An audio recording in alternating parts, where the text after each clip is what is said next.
I'm now joined in the studio by Ayan De First, one of the best-known talking drummers in Europe, who's here to talk about his unique style of music and his career to date as the lead drummer for the Oduduwa talking drummers. I said one of the lead drummers in Europe. I think it's probably the world. We're being a bit underselling you there. First of all, just explain to me, what is the talking drum for those who don't know? Talking drum is a very unique musical instrument.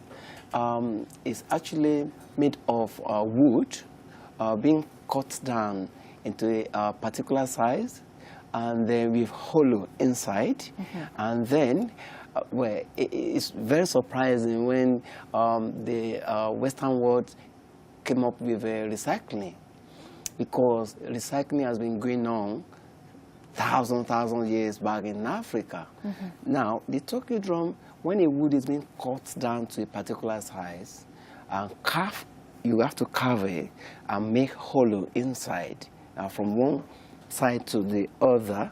And then, when everybody in this world will surely die one day, when the animals dies, so instead of allow that animal to get rotten away, you just remove the skins, mm-hmm. yeah, then process it and use it, as the strings for your drum, okay. On the faces and at the side, and this is what. So every part of the animal is used. So it's a drum, but it's also a string instrument, then, is it? That's what I'm saying. Uh-huh. This strings is actually made of goat skins, yeah. And other animals. This is made of antelope skin, uh-huh. because when the animal dies, you don't just allow the animal and the body to just get rotten away. You make use of the skins, okay. To make your drum. Uh-huh. And why is it called the talking drum? Because it does talk. Right. You can possibly use it for many things. You can use it to call names, to praise people, to welcome people, at the same time to abuse people. But that won't happen today. No, well, let's hear you. I'm hoping as okay. you say, no abuse happening, but let's hear you playing it now. Vanessa. Oh, really? Wow, okay. And so how would you say your name? Ayan. Or Ayan De First. Ayan De First. And what's it replicating? The sounds that people make when they speak, or is it a sort of Morse code equivalent? Well, actually, talking drum mimics the language, okay. and it interprets human voices. Mm-hmm. So, and you can possibly use it to speak any language. Right. In the world, you can possibly use it to say many things, mm-hmm. depending on how professional you are.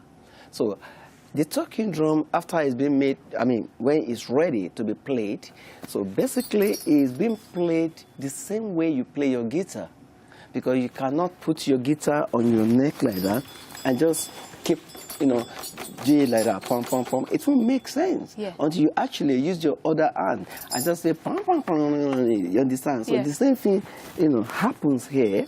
If you just, take your drumstick and you just keep on banging it, it won't make any sense. Sure. Until you actually use your, the other hand to squeeze the strings, mm-hmm. that tunes it.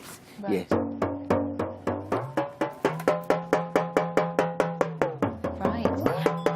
And historically, of course, this has played a very important role in communicating for the Yoruba people.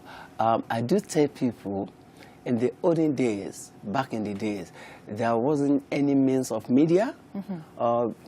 And what the king and the queens used to do when they had messages for their people is to call the talking drummers, right. and the town criers to go to the town center. So while they're there, so people will come around them. It's like you just walking past and you see anybody play music. You're like, oh, what's going on here? So it was the Arise News of its day. That's BBC of the time, Arise TV of the time. Perfect, yeah. Now, how did you come to it? Because do you come from a line of drummers? That's right. Uh-huh. And what happens then? As a child, do you learn it and learn the trade? Yeah, but this has been originated from my great-grandfather. Okay. It was passed on to my granddad, and it was passed on to my dad, and from my dad to myself, and I'm trying to pass it on because I do teach people, and I have sons who have already started playing it as well. So it's like a family profession. And you've had a very high-profile audience, including the Queen and Prince Charles. I think we can see a little clip now of you with Prince Charles. That's right, that's right. Where the point here is... we'll see him now. There we are, there you are. Oh, is he even having a little go at dancing? That's right, that's right. So this is your group here, the Oduduwa Drummers, is it? No, I was invited to perform for His Royal Highness Prince Charles at St. James's Palace. Right. Yeah, but what I thought was, what can I do for the Prince? Because he's such a wonderful person. What can I do for him that he has never had the opportunity to do in his life? He's got everything. Yes. When we come to mention it. But I realized that His Royal Highness has never got a chance to play my drum. Yeah. And I gave him the opportunity, and he was cracking joke with me on that day. You need to give me some lessons. You need to give me some lessons. Did he need a few lessons? Yeah. Well, I just told him what to play. Prince, you need to just play the drum, and he did. Right. As you can see. And the following year, that was in 2011, but the following year, 2012, when the riot in London.